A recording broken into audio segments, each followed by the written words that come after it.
Hello and welcome.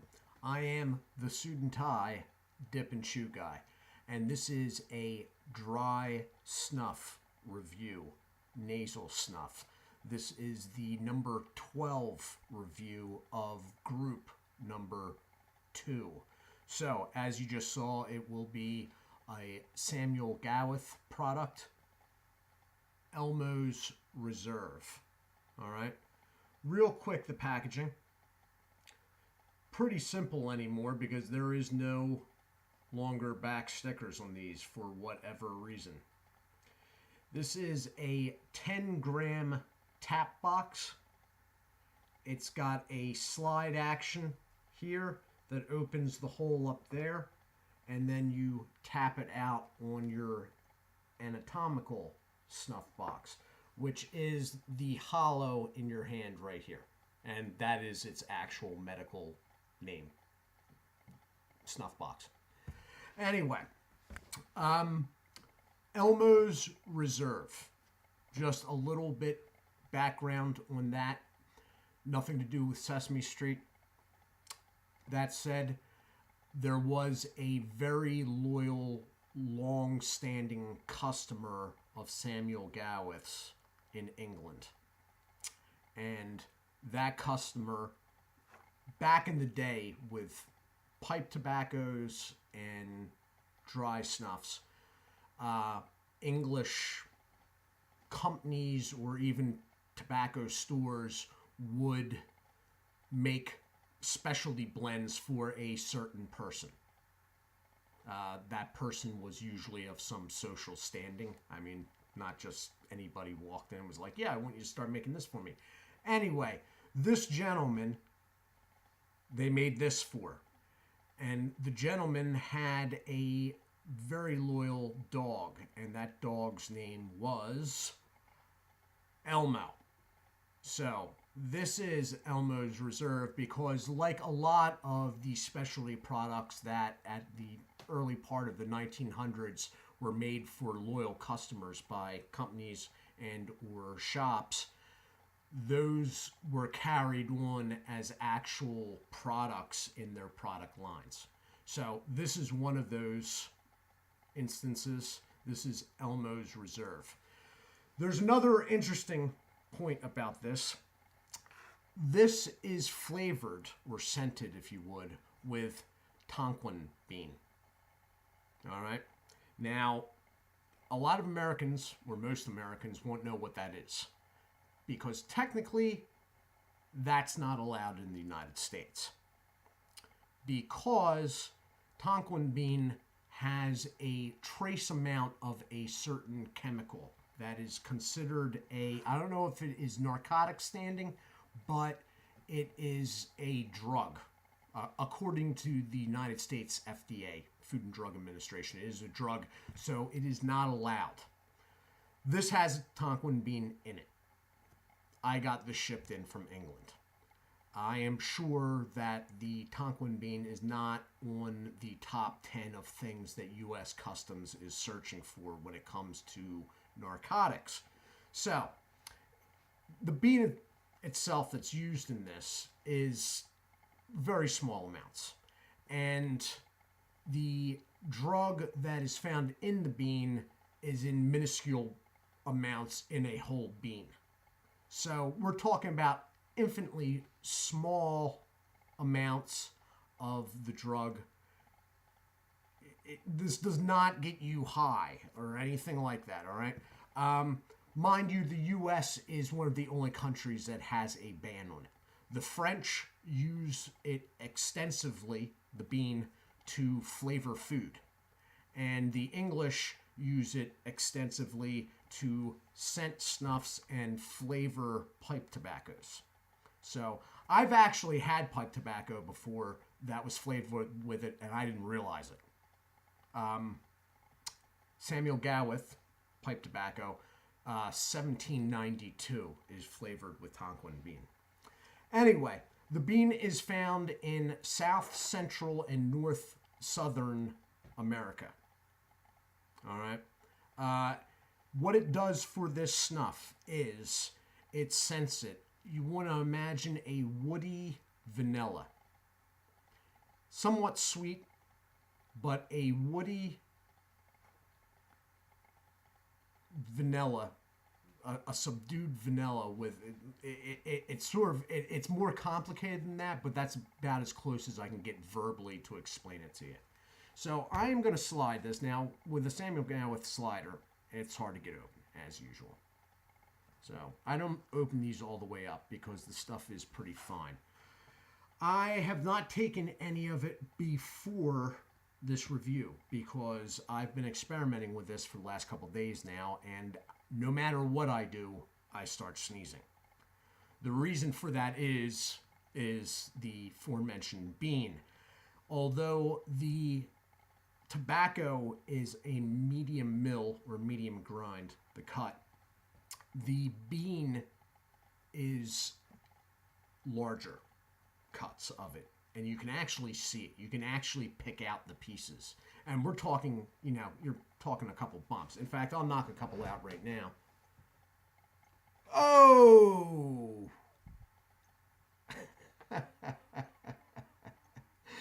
Oh, God, why? Let me hit the pause button here because I'm not doing that much. I know that because this stuff is rather coarse. I'll be back in a moment.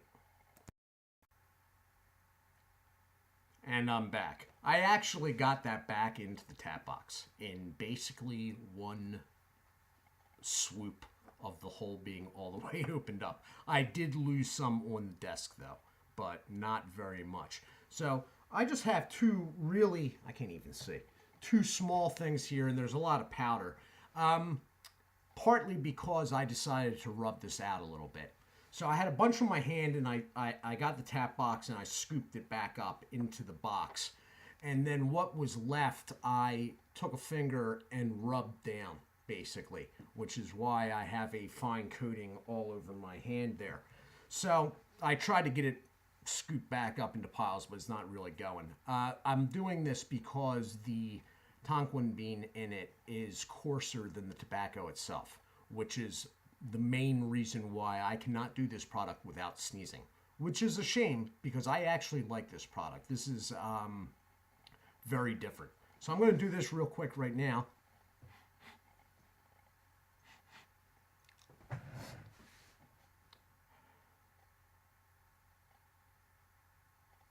Yeah, it's going to get me again. Little nicotine hit. The stuff is just, the bean aspects of it are just coarse. I'm going to sneeze, I know it. It'll be the first time if I don't.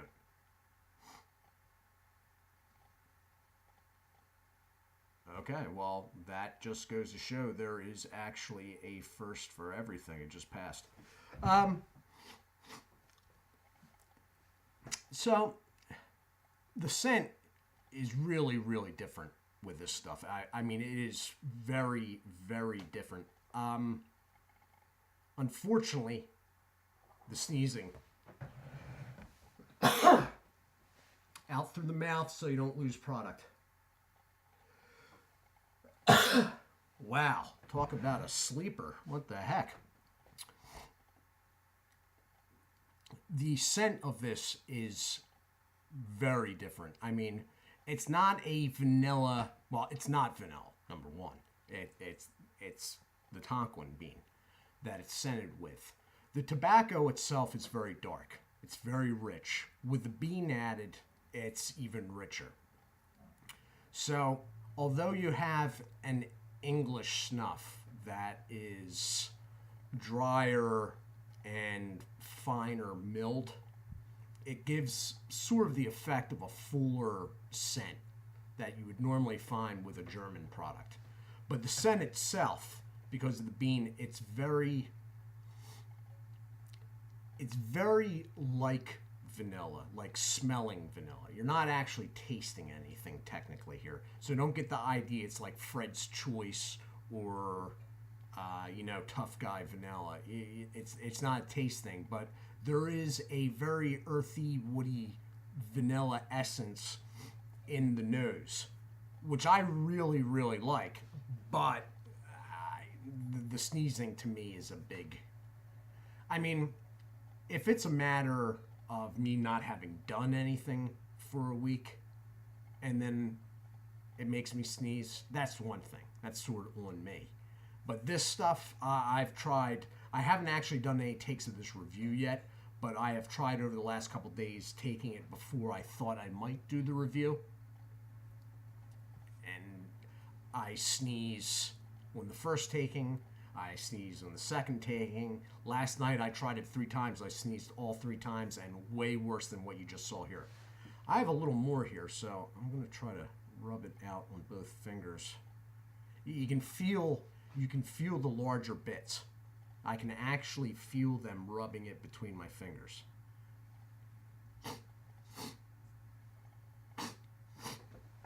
So, yeah, for me, sneezing every time, like, no matter how many times you've done it, that, okay, get ready to sneeze. I just don't like the whole feel of that. Like, knowing, like, as soon as I take this, I will be sneezing. Like, knowing ahead of time. Like, hey, it's time to sneeze. Like, So, that is a drawback in my mind. But as far as scents of Snuff go, I'm actually knocking a little bit more back. I had some around the hole. As far as the product being different, flavoring-wise, it is very different. Now, this is non-mentholated, and obviously, if you haven't gathered so thus far, it is not a beginner's product in my mind. Also, it does have a nicotine hit, but it's not a terribly strong one. So basically what you end up with is a product that you're really going to have to work with, that you're going to get limited results nicotine-wise if that's what you're going for. It's almost just a little bit too much work for the payout type deal. But it is standout as far as the scenting goes. It really is something different. And it's something I really like. In fact, it's something I had sitting here because it's been sitting here for a little while now. And my chew guy down in Kentucky actually requested in the return package down to him that this be gotten. He has turned into something of a,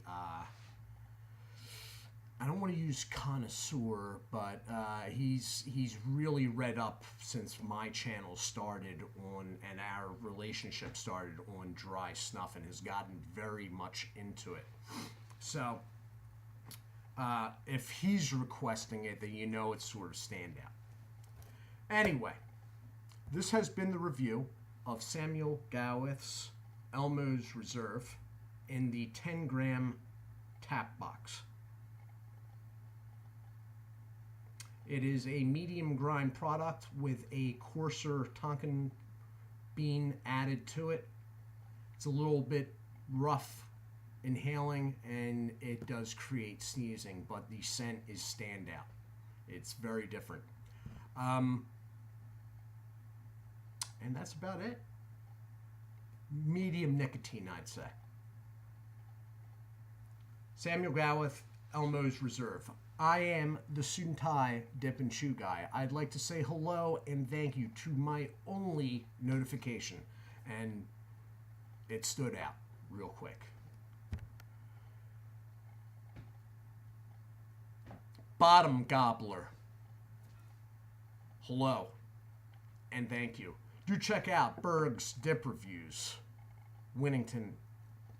Did it again, damn. Berg's Dip Reviews, Dirty Pat Walsh, Wayside Lee 83, Snuff Strings, Real Talk Studios, No Bluff Buff, and snoozefreak.com, the channel here on YouTube. I am off to wipe off my desk.